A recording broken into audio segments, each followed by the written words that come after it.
propagandist, and more power to you. No, but don't put yourself up as a truth teller because you're not. Well, here's the thing: is in the Bush, I am though. That's the difference between you and me. In the Rush Limbaugh is a big fat idiot. And other observations. I wrote a book on Rush, and it was a way to get at the Gingrich right. And not one fact was challenged in that book. There was one Nobody read the book, Al. Nobody's going to challenge you. I didn't read the book. Rush Limbaugh's a big fat idiot. It was I'm number one. $20 to see that. Come on, you're preaching to the choir. That's what you do. No. Even John Fund, the guy who ghost wrote Rush's first book, came to me and said, you did a really good job. There was one thing, as I quoted a Kathleen Hall Jameson study in my thing, which was in its preliminary phase, and the findings of that changed after the thing came through. But I'm telling you, I have, this thing is thoroughly researched, and I do tell the truth. And when and if I do get caught, or if I do say something wrong, I admit it. And the whole point of what I said here was that when you were caught, you look, if this is all you got, we heard it, Al. If this is all you got after 6.5 years, no, I told you it isn't all I have. You're pathetic. If this is all you got after 6.5 years, I told you it isn't you all are I got. pathetic. It isn't all I got. I got a lot more. And if it's as lame as that, it's unbelievable. I have a wonderful idea. I'm going to ask the publishers of all three of these authors to have a please party? Send complimentary books to each author of all these. And I'd love I'll gladly read Miss Ivins' book. I'll gladly read it. Well, no, but I think you ought to read all. We'll have a little reading lesson here and see where we all come out at the end. Do we have time for one more or not? One more, she says. Okay. Bill, I think it'll help sales if you talk about my book on your show. Okay, you get the last question, you lucky soul. Well, I want to thank all the speakers for a lively lunch. Yes.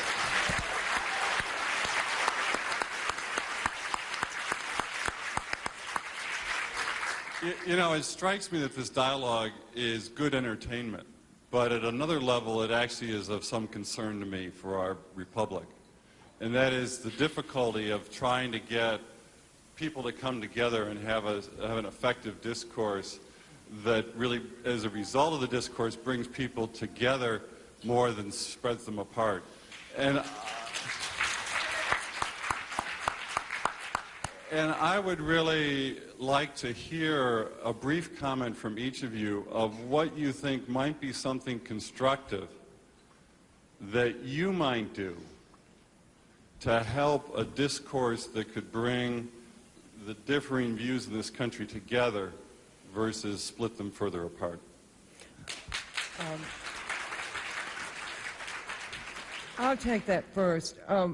I work with political humor a lot because I find that if you can get people to start by laughing about something, it sort of clears out the cobwebs in their mind, and they focus on whatever you have to say without the distraction of whatever it was they were thinking of before, which according to studies of college students is sex in 95% of the cases.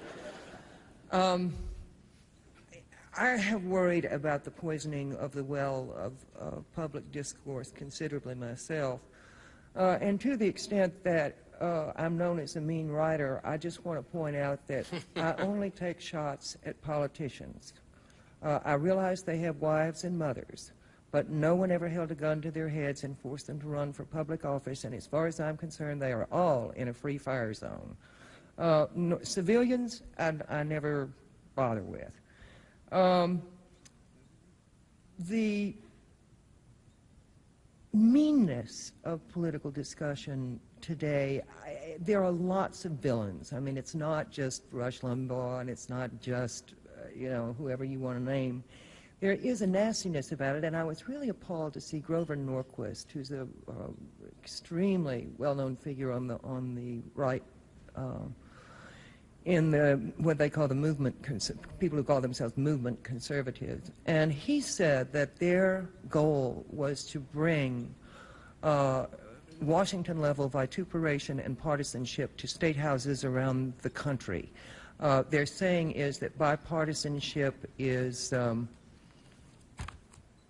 like being seduced. They have an ugly way of saying it.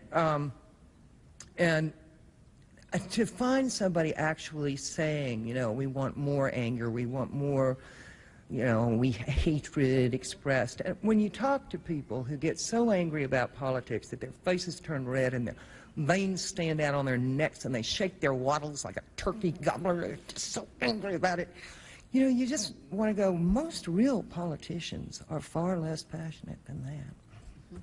Whenever you have money and power, you're going to have strife. And through the years of our republic, we've always had very, very contentious debate in the political realm because power is a seducer. It's something that people will sell their souls for. So is money, so is sex. So that people like me and Ms. Ivins, who are basically news analysts, we analyze what happens, and from my point of view, what I try to do is look out for you. In a sense, I try to look, this is the issue. Here's what I think about it, and here's how I've arrived at my conclusion. When I said in the beginning, I'm trying to convince you to think like me, but I'm trying to give you a perspective that's clear. I can't bring people together. It's not my job, all right? It's not what I do. My job is, unfortunately, to rattle cages, to put the bad guys on alert that here we come, all right? And you better shape up. You better stop doing or start doing better, all right? So there's no way on earth that I can advance the cause of people coming together. But you need people like me. You need watchdogs. And one of the reasons the O'Reilly Factor has been successful in publishing on radio and on television is because we are not timid. For years, the network news, the standardized network news and CNN were too afraid to do what we do. Too afraid. There were no commentators on their, they were aligned to Sunday morning. They wouldn't go after the sacred cows, both in the Republicans and the Democrats. They wouldn't even give voices to pro-life people unless they blew up an abortion clinic, all right? So it was a stranglehold.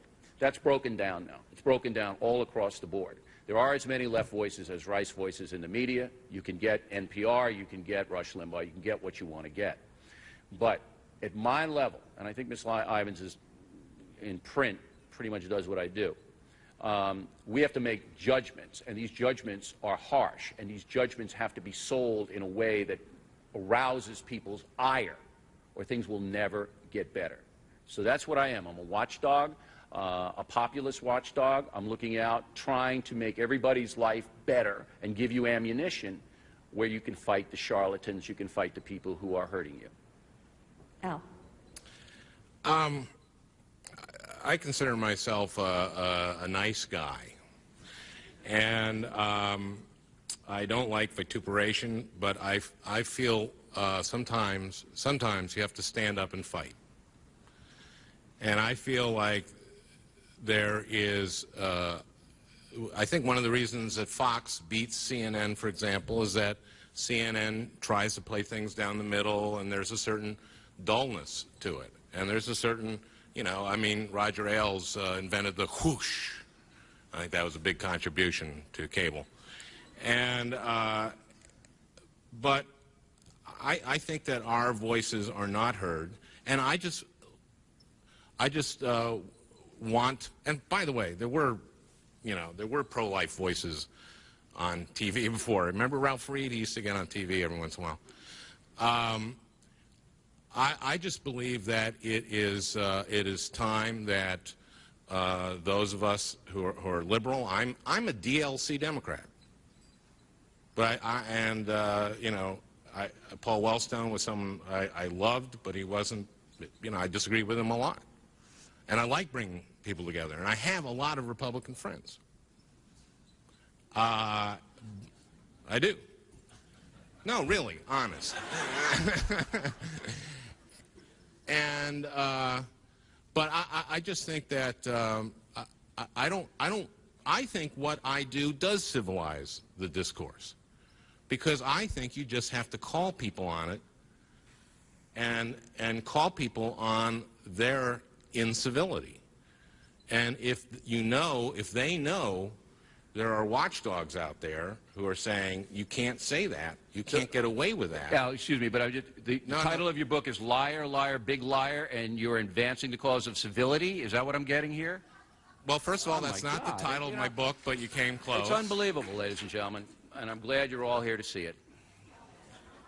Well, I get to, anyway. You know, the thing is, Bill, if you kept saying the thing about that's all you got after 6 years, and then you complained about how long I went on. If you want me to go on for several hours, I can go into some other stuff.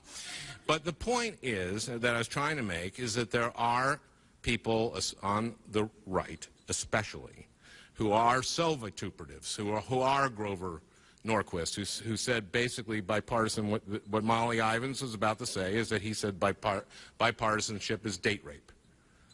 That's what he said.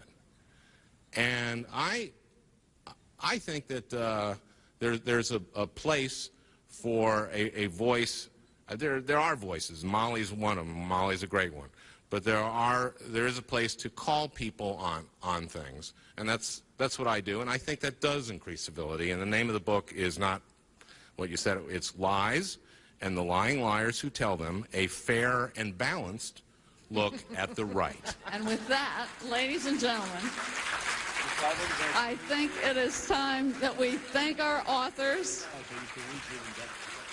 thank our audience, and life goes on.